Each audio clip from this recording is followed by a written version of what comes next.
Hello everyone, welcome back to the channel.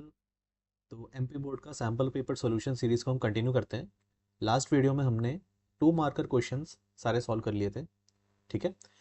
इस video में हम लोग 3 मार्कर्स क्वेश्चन को डील करेंगे। अब जैसा कि आप जानते हैं 3 मार्क्स के आपके टोटल 4 क्वेश्चन आते हैं, है ना। तो वो 4 क्वेश्चन अब हम सॉल्व करेंगे। और अगर हम ऑप्शंस में जो हमारे क्वेश्चन होते हैं उनको मिला लें तो टोटल हमको 8 क्वेश्चन सॉल्व करने हैं। तो 4 इस वीडियो में एंड बाकी के 4 क्वेश्चन हम नेक्स्ट वीडियो में डील करेंगे। Okay everyone. So I hope आपने पुरानी वीडियोस को अच्छे से सीखा होगा। उसमें से आपके अगर कोई डाउट्स हैं तो please comment in the video. आपके डाउट्स को मैं रिजॉल्व कर दूंगा। Okay, so let's get started. Question number 16 को देखिए एक बार। If matrix A is given as cos alpha minus sin alpha cos alpha and a plus a dash is equal to I, then find the value of alpha. Okay, तो 16 number question में हमको given है कि matrix A जो है it is given as cos alpha minus sin alpha and cos alpha. Okay, हमें इस तरह से मैट्रिक्स दे रखा है और हमें बता रखा है कि a plus a dash is equal to I. अब यहाँ पे हमको समझना होगा यहाँ पे a डैश का मतलब क्या है। मैट्रिक्स चैप्टर में जब कभी भी हम a डैश बोलें या फिर a के ऊपर t का सिंबल लगाएं, a डैश लिखा हो या फिर a t लिखा हो, इसको हम बोलते हैं ट्रांसपोज ऑफ द मैट्रिक्स।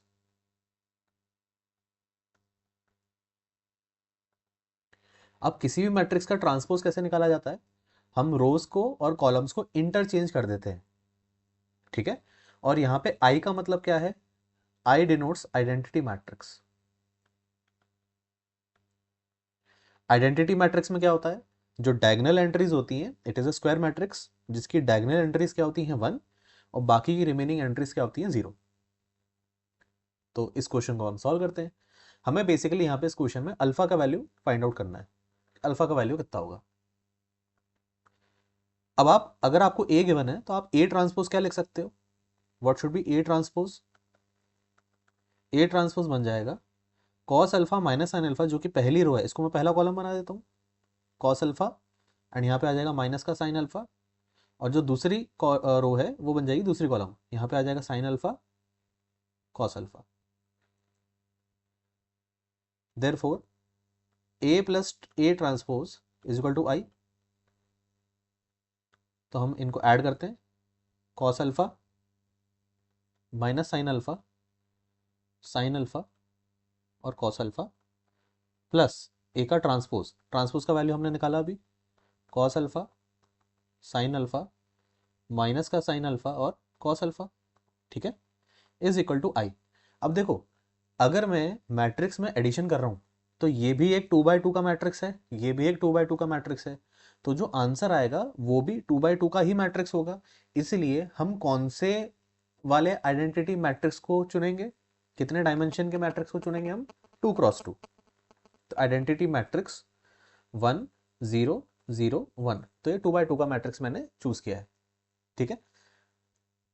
अब मैट्रिक्स में एडिशन कैसे किया जाता है बच्चों, जो भी रिस्पेक्टिव आपके एंट्रीज होती हैं, यानी कि फर्स्ट रो फर्स्ट कॉलम का एलिमेंट दूसरी मैट्रिक्स की भी फर्स्ट रो फर्स्ट कॉलम से ही ऐड होगा, फर्स्ट रो सेकंड कॉलम का element first row second column से ही ऐड होगा। इसी प्रकार हम इसको रिस्पेक्टिवली एडिशन करते हैं। तो जब आप ऐड करोगे तो यहाँ पे क्या लिखोगे, आप लिखोगे cos alpha plus cos alpha minus sine alpha sine alpha plus of minus sine alpha and cos alpha plus cos alpha is equal to 1 0 0 1। बच्चों cos alpha plus cos alpha बन जाएगा आपका 2 cos alpha, minus sine alpha और sine alpha cancel out हो जाएगा, तो यहाँ पे आ जाएगा 0, यहाँ पे आ जाएगा 0, यहाँ पे आ जाएगा 2 cos alpha which is equal to 1 0 0 1।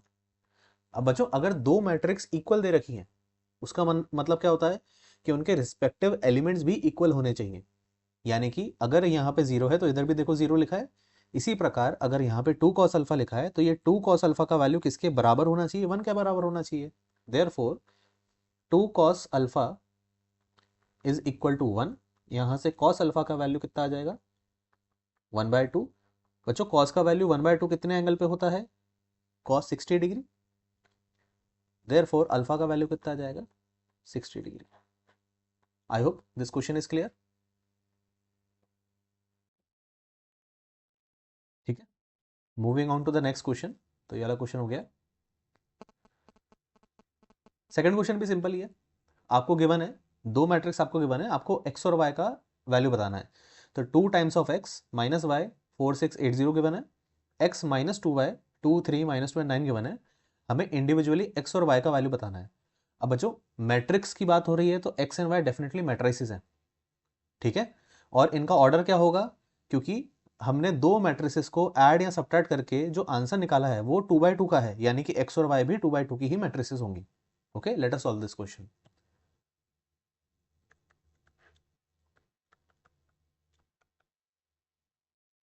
Basically हमें दो इक्वेशंस गिवन है। जैसे हम 10th क्लास में linear equation in two variable solve करते थे, उसी तरह का इक्वेशन है, केवल यहां पर वेरिएबल्स की जगह पे हमें मैट्रिसेस हैं। तो क्या गिवन है हमें, 2x minus Y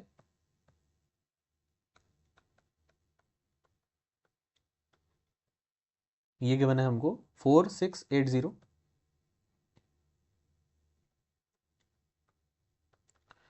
and x minus 2y 23 minus 29।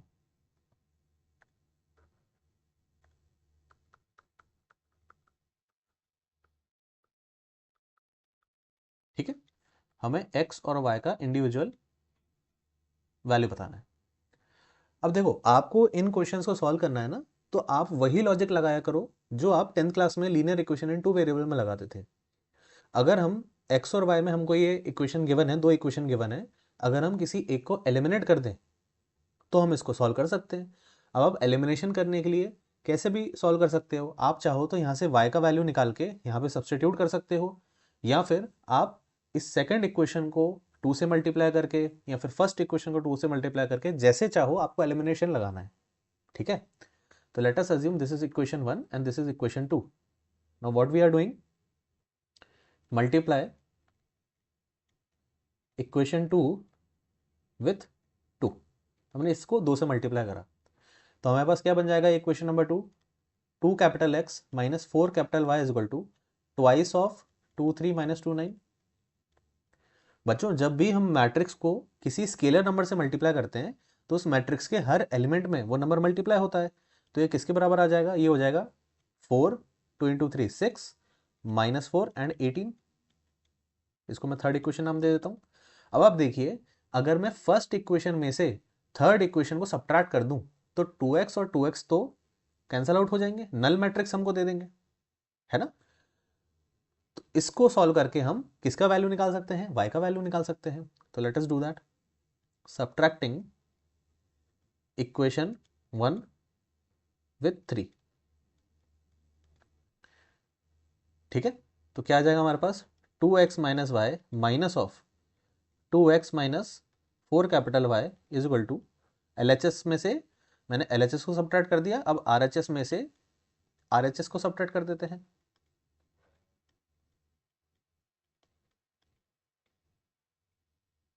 Okay, अब देखो 2x और 2x जब सब्ट्रैक्ट होंगे तो जीरो मत बोलना, टेक्निकली जीरो बोलना गलत होगा। क्यों, क्योंकि आप मैट्रिक्स में से मैट्रिक्स को सब्ट्रैक्ट कर रहे हो। तो बेसिकली जब 2x में से 2x सब्ट्रैक्ट होगा तो हमें एक नल मैट्रिक्स मिलेगा। ठीक है, तो केवल समझाने के लिए मैं यहाँ पे एक नल मैट्रिक्स बना देता हूँ, जीरो ओ से डिनोट कर रहा हूँ।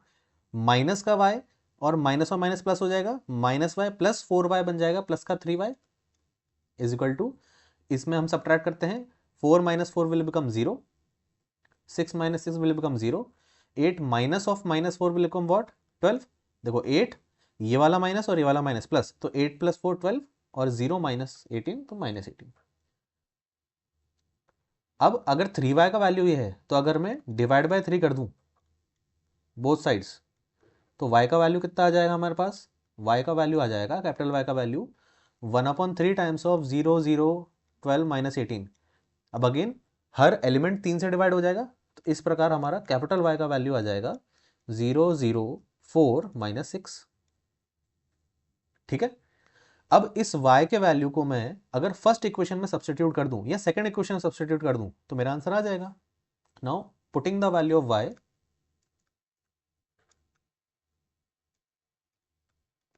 in equation 2, what do we get? We will get x minus 2 into y, y का वैल्यू कितना है 0 0 4 and minus 6 is equal to 2 3 minus 2 and 9। ठीक है, तो 2 का मल्टीप्लाई पहले इस मैट्रिक्स के अंदर करेंगे हर एलिमेंट से, तो x माइनस 2 हर एलिमेंट से मल्टीप्लाई होकर क्या बनाएगा 0 0 8 and minus 12 is equal to 2 3 minus 2 and 9। अब दोनों तरफ हम इस मैट्रिक्स को अगर ऐड कर दें तो x will be equal to, या फिर आसान शब्दों में इस मैट्रिक्स को अगर हम राइट साइड में भेज दें तो 2 3 माइनस 2 9 प्लस 0 0 8 एंड माइनस 12। तो यहाँ से कैपिटल एक्स का वैल्यू कितना आ जाएगा, आ जाएगा 2 3 minus 2 plus 8 will be 6 9 minus 12 will be minus 3। तो ये हमारा आ गया आंसर। कैपिटल एक्स भी आ चुका है, कैपिटल वाई भी आ चुका है। Is this question clear everyone? I hope आपको ये क्वेश्चन क्लियर होगा।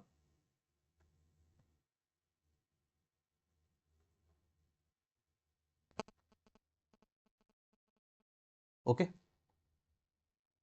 तो second part is also done. Moving to the 17th question. Now 17th question आपका कौन से चैप्टर से है? एप्लीकेशन ऑफ इंटीग्रल्स, यानी कि एरिया अंडर द कर्व, उस क्वेश्चन को हम सॉल्व करते हैं। 17th क्वेश्चन में क्या दिया गया है? 17th question says by using integration find the area of the region bounded by the curve y square is equal to 9x, lines x equal to 2, x equal to 4 and x axis in the first quadrant। ठीक है,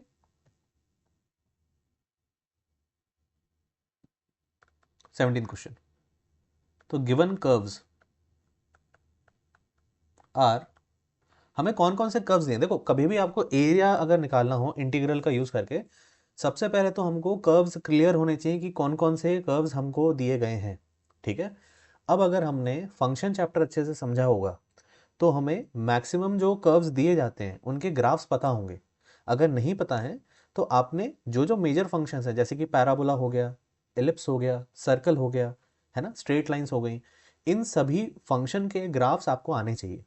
okay, तो एक curve तो हमको क्या दे रखा है, Y square equal to 9x, फिर बोला x equal to 2, x equal to 4, और किसके रिस्पेक्ट में एरिया निकालना है, हमें बाउंड करना है x एक्सिस। देखो, कभी भी आपको एरिया निकालना हो तो एरिया हमेशा कैसे फिगर का आप निकाल सकते हो? अगर मैं आपको बोलूं इस शेप का एरिया निकालो तो क्या आप बता पाओगे? नहीं निकाल सकते। लेकिन जैसे ही मैं इस शेप को क्लोज कर देता हूं तब मैं इसका एरिया बता सकता हूं। यानी कि एरिया बताने के लिए हमको हमेशा एक एनक्लोज्ड रीजन चाहिए होता है। जब तक हमारा रीजन एनक्लोज्ड नहीं हो रहा है, हमें अपनी बाउंड्रीज नहीं पता है कि हमें कहां से कहां तक वाले रीजन का एरिया निकालना है, हम एरिया नहीं निकाल सकते। राइट, तो हमेशा जो भी आपको कर्व्स दिए जाएं हमको उनको देख के समझना होता है कि अच्छा ये मेरा रीजन है, इस रीजन का मेरे को एरिया निकालना है जो कि एनक्लोज्ड होगा। ठीक है, अभी मैं आपको फटाफट से यहाँ पे किस तरह से हम ग्राफ ड्रॉ कर सकते हैं सिंपल कर्व्स का, वो मैं आपको बता देता हूँ। देखो, Y square equal to 9x जो है ये एक पैराबोला का ग्राफ होता है। अगर कभी भी आपको Y square equal to 4ax ऐसा कुछ फिगर दिखाई दे तो ये राइट ओपनिंग पैराबोला बनता है। और अगर कभी भी आपको x square equal to 4ay दिखाई दे तो ये आपको अपवर्ड ओपनिंग पैराबोला बनता है। ठीक है, बाकी जब हम application of integral chapter study करेंगे तब सारे ग्राफ्स में आपको एक बार वहां पे जरूर बताऊंगा। एक बार इसका ग्राफ ड्रॉ करके इसकी ज्योमेट्री को समझते हैं कि एक्चुअली में हमको कौन से रीजन का एरिया निकालने को बोला गया है। अब जैसे कि बच्चों, जो पहला कर्व है वो क्या है, Y square equal to 9x, तो वो होगा राइटवर्ड ओपनिंग पैराबोला, यानी कि ओरिजिन से पास होगा और राइट की ओर ओपन होगा। तो this would be the parabola, this is the graph of Y square equal to 9x। अब x equal to 2 and x equal to 4, याद करो, जब कभी भी x इक्वल टू कॉन्स्टेंट हो इसका ग्राफ स्ट्रेट लाइन बनेगा। लेकिन कैसी straight line? Which will be parallel to the y axis. कैसे? देखो, अगर हम y एक्सिस के पैरेलल कोई लाइन बनाते हैं, let's say this is the y axis, और मैंने एक ऐसी लाइन बनाई जो कि y एक्सिस के पैरेलल है, तो मैं इसको क्या बोल सकता हूं, x इक्वल टू कोई भी वैल्यू, क्योंकि यहाँ पे इस लाइन के ऊपर आप देखो x कोऑर्डिनेट तो कांस्टेंट है ना, मैं इस लाइन पे ऊपर और नीचे मूव कर रहा हूँ, क्या मैं राइट या लेफ्ट मूव कर रहा हूँ, राइट या लेफ्ट जा रहा हूँ, नहीं जा रहा हूँ। अगर मैं राइट में जाता या लेफ्ट में जाता तो x का वैल्यू चेंज होता। अब क्योंकि मैं केवल अप या डाउन मूवमेंट ही कर रहा हूँ इस लाइन पे, यानी कि x का वैल्यू फिक्स है, यानी कि this is x equal to constant. अगर यहीं पे मैं x इक्वल टू 4 लिख दूं तो ये वाला पॉइंट जो होगा 4,0, यहां से ये लाइन पास होगी और इस लाइन के हर जगह, हर पॉइंट पे, जो भी पॉइंट इस लाइन के ऊपर है, हर जगह x का वैल्यू कितना होगा, x कोऑर्डिनेट 4 ही होगा। आई होप दिस इज क्लियर। तो हमारा जो सेकंड शेप है वो हमको क्या दिया है कि हमें x इक्वल टू 2, तो x इक्वल टू 2 कौन सी लाइन बनेगी, this should be x equal to 2। हमें स्केल से ग्राफ नहीं बनाने, this is just for your understanding, लेकिन हाँ आप बोर्ड एग्जाम में अगर ग्राफ बनाओगे दैट इज वेरी इंपॉर्टेंट, ताकि आपको फुल मार्क्स मिले। x इक्वल टू 4 क्या बनेगा, वो भी एक वर्टिकल लाइन बनेगा parallel to the y axis, ठीक है। अब आप ये बताओ कौन से रीजन का एरिया निकालने को बोला उसने क्वेश्चन में उन्होंने क्या बोला है, क्वेश्चन में बोला है find the area of the reason bounded by the curve. पहला तो ये कर्व होना चाहिए, ये दो लाइन होनी चाहिए और एक्स एक्सिस होना चाहिए, और कौन से क्वाड्रेंट में, फर्स्ट क्वाड्रेंट में। देखो ये फर्स्ट क्वाड्रेंट है, ये सेकंड, ये थर्ड और ये फोर्थ, तो हमें फर्स्ट क्वाड्रेंट का एरिया बताना है, जो कि पैराबोला ब्लैक वाला, लाइंस और एक्स एक्सिस जो ये ब्लू से है, ये वाला रीजन का हमको एरिया बनाना है। तो मैं इसको मार्क कर देता हूं, इसको मैं लिख देता हूं A B C and D, इस रीजन का मुझे एरिया बताना है, A B C D. Is this fine? So what we will write let ABCD is the required region, ठीक है। अब एरिया कैसे निकाला जाता है इंटीग्रेशन का यूज करके, हमें अगर इंटीग्रेशन यूज करना है तो हम क्या करेंगे, हम या तो वर्टिकल स्ट्रिप कंसीडर करते हैं या तो हॉरिजॉन्टल। तो यहां पे हम वर्टिकल स्ट्रिप का यूज करेंगे, क्यों, क्योंकि मुझे एक्स एक्सिस मेरे इक्वेशन में यूज हो रहा है, इस एरिया का जो मैं, इस रीजन का जो मैं एरिया निकालने वाला हूं उसमें क्योंकि एक्स एक्सिस का यूज हो रहा है, तो मैं वर्टिकल स्ट्रिप मेथड का यूज करूंगा। अब वो मेथड क्या होता है, हम अज्यूम करेंगे कि इसमें हमने एक स्मॉल एलिमेंट अज्यूम कर लिया जिसको हम dx बोल देते हैं। अब अगर मैं इस dx को इस पॉइंट से लेके इस पॉइंट तक इंटीग्रेट कर दूं, किस कर्व के साथ, इस वाले कर्व के साथ, तो मुझे एरिया मिल जाएगा। अब आप लिमिट्स आइडेंटिफाई करना सीखो। हमारा मेन कर्व कौन सा है, मेन कर्व है हमारा y square equal to 9x, लेकिन इससे हमको किसका वैल्यू निकालना पड़ेगा, y का। क्यों, क्योंकि जब भी हम वर्टिकल स्ट्रिप मेथड कंसीडर करते हैं तो एरिया कैसे निकालते हैं, लिमिट्स लगाते हैं a to b y dot dx, यानी कि यहां पे मेरे को y का वैल्यू पुट करना पड़ेगा, तो y का वैल्यू मुझे कहां से मिलेगा, फंक्शन से। तो we will write consider a vertical strip dx, now the required area ABCD can be given by, अगर मुझे वो एरिया निकालना है मैं उसको कैपिटल ए अज्यूम कर लेता हूं। कैसे निकालूंगा मैं, देखो लिमिट्स क्या है मेरी, मुझे x का वैल्यू 2 से लेके x के वैल्यू 4 तक जाना है। क्योंकि मैं dx यूज कर रहा हूं तो लिमिट्स भी किसकी यूज होंगी, x की। जब आप x के रिस्पेक्ट में इंटीग्रेशन कर रहे हो तो लिमिट्स भी कौन से वेरिएबल की होनी चाहिए, x की, राइट। तो the area would be x equal to 2 से लेके x इक्वल टू 4, और क्योंकि वर्टिकल स्ट्रिप यूज करा तो dx, तो यहां पे कौन सा फंक्शन बैठाएंगे हम, y। Is this fine? अब ये y का वैल्यू कैसे मिलेगा, फर्स्ट इक्वेशन से। So from equation 1 y is square is equal to 9x, तो y का वैल्यू कितना आ जाएगा, प्लस माइनस 3 रूट एक्स, ठीक है। y का वैल्यू क्या आ जाएगा, plus minus 3 root X, square root लेने के कारण। अब आप खुद सोचो, मुझे फर्स्ट क्वाड्रेंट का एरिया निकालना है। देखो यहां से y की दो वैल्यू पॉसिबल है, या तो y का वैल्यू 3 रूट एक्स होगा, या तो y का वैल्यू माइनस 3 रूट एक्स होगा। अब मुझे कौन सा वैल्यू कंसिडर करना है, मुझे तो वो वैल्यू कंसिडर करना है जिसकी बात क्वेश्चन में हो रही हो। क्वेश्चन में साफ साफ बोला है कि हमको फर्स्ट क्वाड्रेंट का एरिया चाहिए। अब आप ये देखो, रूट एक्स किसी भी वैल्यू का square root non negative number आएगा, 3 ऑलरेडी एक पॉजिटिव नंबर है, यानी कि y का वैल्यू यहाँ पे पॉजिटिव है। तो बच्चों फर्स्ट क्वाड्रेंट में, यानी कि फर्स्ट क्वाड्रेंट में ऊपर की तरफ y का वैल्यू पॉजिटिव होता है, और यहाँ पे देखो y का वैल्यू कैसा है, नेगेटिव, यानी कि नीचे वाले क्वाड्रेंट में below the x axis y का वैल्यू नेगेटिव होता है। यानी कि अगर मुझे इस वाले कर्व को यूज करना है तो मुझे कौन सा वैल्यू यूज करना पड़ेगा y का, पॉजिटिव वैल्यू, तो दिस आई विल यूज। ठीक है, देयरफॉर a का वैल्यू कितना आ जाएगा, integral 2 to 4 3√x dx। I hope this is clear to all.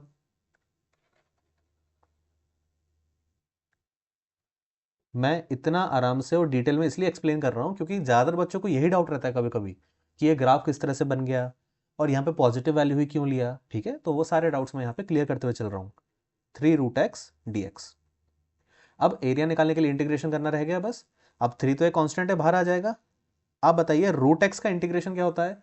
Root x means x की पावर 1/2, तो एक्स की पावर n का इंटीग्रेशन होता है x to the power n+1 upon n+1। So this will become x to the power 1/2 + 1 upon 1/2 + 1, और जो limits हैं वो 2 से लेके 4 तक हो जाएगा। So this will become equal to 3 times of, ये बन जाएगा x की पावर 3/2, 1/2 + 1 3/2 अपॉन 3/2, लिमिट्स 2 से लेके 4 तक। 3 इंटू 3/2 जब ऊपर आएगा तो रेसिप्रोकल होकर 2/3 बनेगा। x की पावर 3/2, लिमिट्स कहां से कहा था, 2 से लेके 4 तक। 3 से ये 3 कैंसिल हो जाएगा, हमारे पास बचेगा 2 टाइम्स ऑफ। अब इंटीग्रेशन होने के बाद लिमिट्स कैसे पुट करते हैं बच्चों, upper limit minus lower limit, तो जहां जहां पे भी x है वहां पे मैं अपर लिमिट को पुट करूंगा, फिर लोअर लिमिट को पुट करूंगा, तो ये हो जाएगा 4 to the power 3/2 minus 2 to the power 3/2।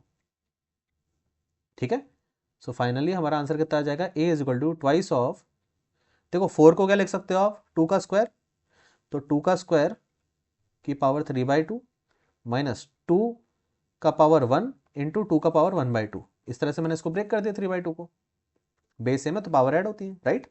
अब ये 2 इसको कैंसिल आउट करेगा, क्या बचेगा हमारे पास, ट्वाइस ऑफ 2 का cube which is 8 minus 2 times of √2। 2 को अंदर मल्टीप्लाई कर दो तो फाइनली आपका एरिया कितना आ रहा है, 16 माइनस 4√2 स्क्वायर यूनिट्स।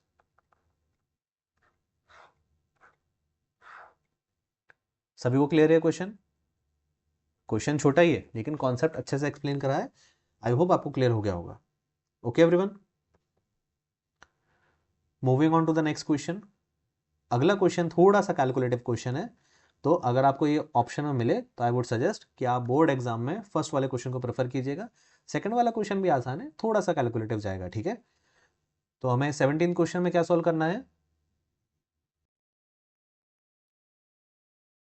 तो 17 क्वेश्चन में हमको एलिप्स का एरिया निकालना है। ठीक है, by using the integration method. अब ध्यान से देखिए, यहाँ पे सबसे पहले तो हम इस एलिप्स को थोड़ा सिंप्लीफाई करके लिखेंगे, क्योंकि अभी पिछले क्वेश्चन में हमने देखा है कि कभी भी हमको इंटीग्रेशन का यूज़ करना होता है तो हम y का वैल्यू निकालते हैं, procedure will remain the same. ठीक है, जो प्रोसीजर हमने पिछले क्वेश्चन में फॉलो किया था सेम यहाँ पे भी फॉलो होगा। So let us try this question. Okay, तो हमें एलिप्स का क्या इक्वेशन गिवन है,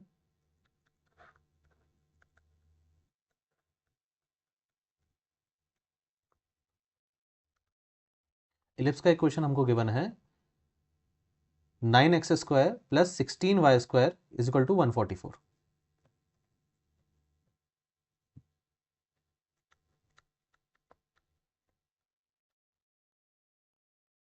ठीक है, तो अपन इसको कैसे लिख सकते हैं, पहले इस इक्वेशन को थोड़ा सफाई से हम लिखते हैं। इसमें आपको मैं एक कॉन्सेप्ट समझाऊंगा कि इलिप्स की स्टैंडर्ड इक्वेशन देख के हम उसका ग्राफ किस तरह से लोकेट कर सकते हैं। तो बच्चों, इलिप्स का जो स्टैंडर्ड इक्वेशन होता है ना, इधर समझो, standard equation of ellipse. Standard equation होता है आपका x² upon a² plus y² upon b² equal to 1।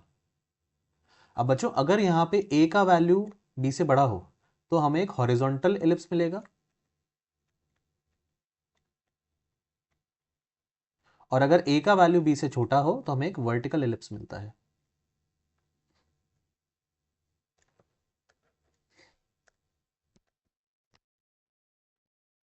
Okay, अगर a का वैल्यू b से बड़ा हो तो हॉरिजॉन्टल, a का वैल्यू b से छोटा हो तो वर्टिकल। भी कैसे बनेगा, दोनों केसेस हम देखते हैं। ए ग्रेटर देन बी, ए लेस देन बी।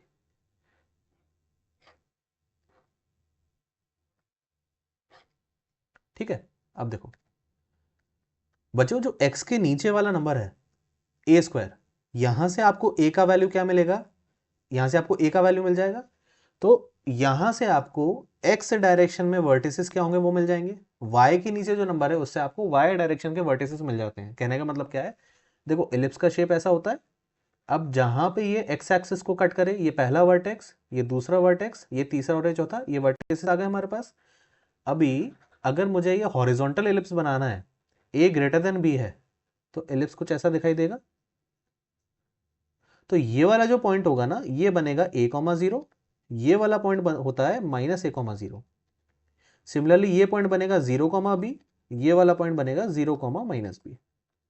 ठीक है, इसी प्रकार अब आप समझ जाओगे। देखो a ग्रेटर देन b है ना, अगर ये a b से बड़ा है तो जो एलिप्स का एक्सपेंशन होगा वो x डायरेक्शन में ज्यादा होगा, y डायरेक्शन में कम होगा, इसलिए आपको एक हॉरिजॉन्टल एलिप्स मिलेगा। वहीं यहां पे हमें कैसा एलिप्स मिल रहा है, वर्टिकल, इस तरह से। क्यों, क्योंकि यहाँ पे जो a का वैल्यू है वो b के वैल्यू से कम है। तो ये पॉइंट अभी भी a,0 है, ये पॉइंट -a,0 है, ये पॉइंट बनेगा 0,b, ये बन जाएगा 0,-b। But the difference is a less than b and a greater than b।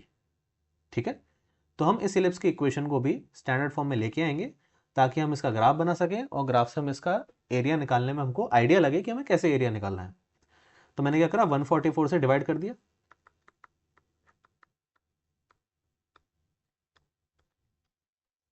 तो हमें इक्वेशन मिल जाएगा 9x² upon 144, 16y² upon 144 is equal to 144 upon 144।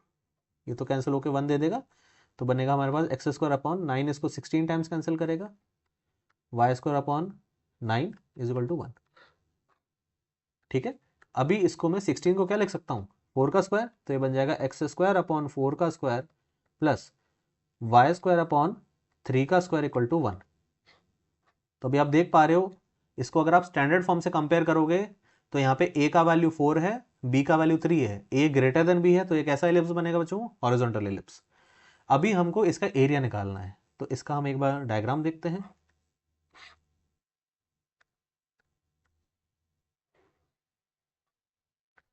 Let's say this is the ellipse.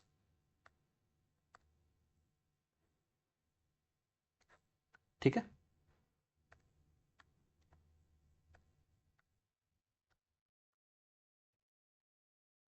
हाँ जी, ये वाला पॉइंट क्या है बच्चों, a,0। तो बच्चों a का वैल्यू क्या है यहाँ पर, 4, तो ये पॉइंट बन जाएगा 4,0, ये पॉइंट बन जाएगा -4,0। दिस इज 0,b, b का वैल्यू है 3, ये पॉइंट है 0,-3। अब बच्चों एलिप्स जो है एक सिमेट्रिकल शेप होता है।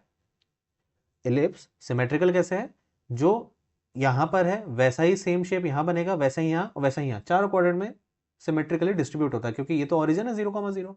अब इस डायग्राम में थोड़ा आपको टू द स्केल नहीं बनाया है, इसलिए आपको ऐसा लग रहा होगा, बट आप समझ सकते हो कि जो एलिप्स है it is equally distributed in all the quadrants.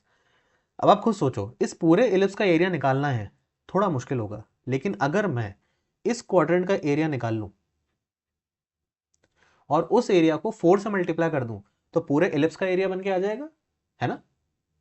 यानी कि यहां पे हमारा टास्क क्या है, यहां पे हमें टास्क ये है कि हम इस पहले क्वाड्रेंट का एरिया निकाल लें, उसमें जैसे ही हम 4 का मल्टीप्लाई करेंगे तो हमें पूरे एलिप्स का एरिया मिल जाएगा। अब वो हम कैसे कर सकते हैं, तो उसके लिए हमको अगेन इंटीग्रेशन का यूज करना है। अभी आप देखो, ये ब्लैक वाला जो पोर्शन है मेरे लिए ये कर्व हो जाएगा। अब क्योंकि यहां पे एक्स एक्सिस यूज हो रहा है, मैं हॉरिजॉन्टल स्ट्रिप भी ले सकता हूं क्योंकि वाई एक्सिस भी इन्वॉल्व है, पर मैं चाहूं तो वाई एक्सिस का यूज करूं, चाहूं तो एक्स एक्सिस का यूज करूं। लेट से इस क्वेश्चन में मैं एक्स एक्सिस का यूज कर रहा हूं, तो मैं यहां पे अगेन एक वर्टिकल स्ट्रिप बनाऊंगा dx, और मुझे ये रीजन, इस रीजन का मेरे को एरिया निकालना है।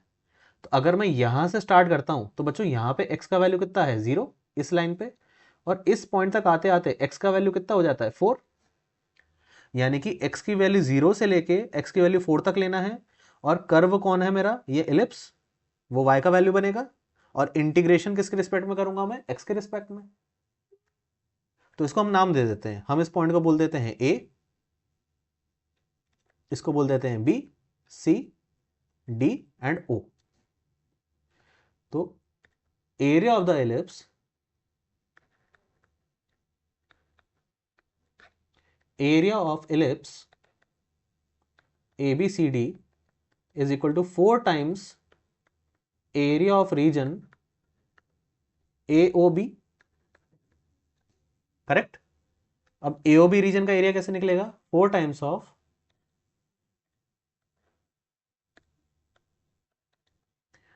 लिमिट क्या है आपकी, आप x के रिस्पेक्ट में इंटीग्रेशन कर रहे हो तो dx, x की ही वैल्यू लिमिट बनेगी, तो x का वैल्यू कहां से कहां तक जाएगा, 0 से लेके 4 तक, y डॉट dx, ठीक है।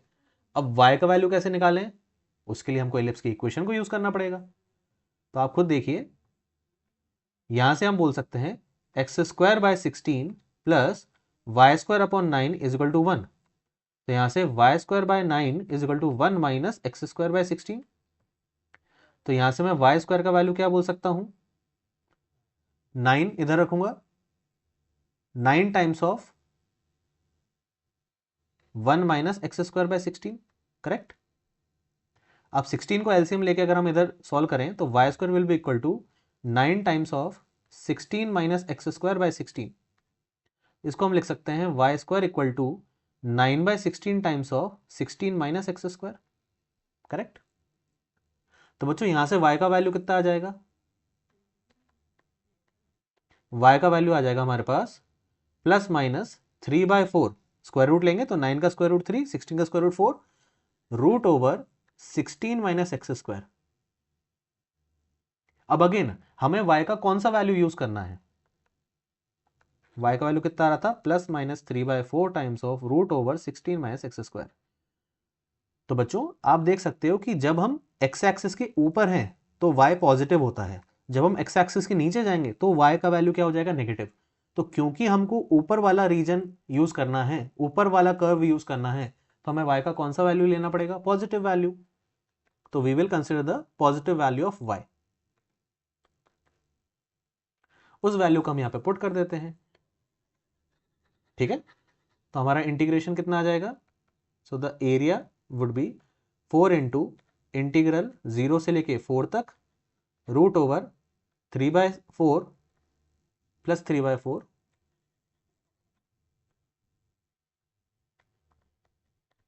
3/4 times of root over 16 minus x square dot D X. ये 4 इसको कैंसिल आउट कर देगा, 3 कांस्टेंट है बाहर आ जाएगा, 0 टू 4। इस 16 को हम लिख सकते हैं 4 का square minus x square D x. अब बच्चों यहाँ पे एक फॉर्मूला है जो कि मैंने आपको बोला था याद करने को, वो फॉर्मूलाज आपके जो एमसीक्यू थे ना, मैच द फॉलोइंग, उसमें ज़रूर पूछे जाते हैं। तो फॉर्मूला कौन सा यूज होगा यहाँ पर, फॉर्मूला यूज होगा यहाँ पर,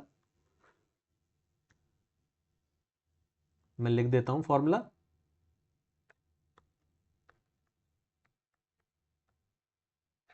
root over a square minus x square dot D x का इंटीग्रल क्या होता है, याद करो।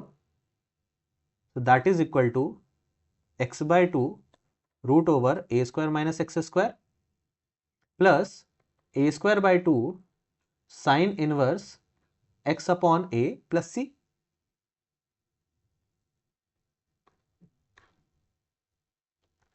ठीक है। अब क्योंकि डेफिनेट इंटीग्रेशन है तो सी को यूज नहीं करना पड़ेगा, पर ये फॉर्मूला हम यहाँ पे अप्लाई कर देते हैं। फॉर्मूला अप्लाई करेंगे तो कितना आएगा, 3 इंटू, हाँ जी, x/2 root over a square minus x square, तो ए स्क्वायर यानी कि 16 minus x square plus a square by 2 16/2 sine inverse x upon a का वैल्यू 4। कॉन्सेप्ट ऑफ इंटीग्रेशन लिखने की जरूरत नहीं है, और लिमिट्स लगेंगी इसके ऊपर, कहां से कहां तक, 0 से लेके 4 तक। आई होप सबको क्लियर है ये वाली बात। अब लिमिट कैसे सॉल्व की जाएगी, upper limit minus lower limit, 3 times of x की जगह, हर जगह एक्स की जगह 4 रखो, अपर लिमिट रखेंगे तो 4/2 रूट ओवर 16 माइनस 4 का square plus 16/2 sine inverse 4/4 minus lower limit 0/2 root over 16 minus 0 का स्क्वायर प्लस 16/2 साइन इनवर्स 0/4। अब बच्चों ये तो साइन इनवर्स 1 बनेगा, ये साइन इनवर्स 0 बनेगा। साइन का वैल्यू 1 कितने एंगल पे होता है? 90 पे। तो ये बन जाएगा 3 टाइम्स ऑफ, ये इसको कैंसिल आउट करेगा और ये तो देखो 0 ही बन जाएगा पूरा, ये वाला टर्म पूरा 0 हो गया, plus 8 times of sine inverse 1 π/2 minus ये टर्म क्या बनेगा 0 और साइन इनवर्स 0 क्या होता है 0। तो फाइनली हमारे पास कितना आ रहा है, ये 4 टाइम्स कट जाएगा, 3 × 4π। सो फाइनली हमारा जो आंसर आएगा वो आ जाएगा आपका 12 पाई स्क्वायर यूनिट्स।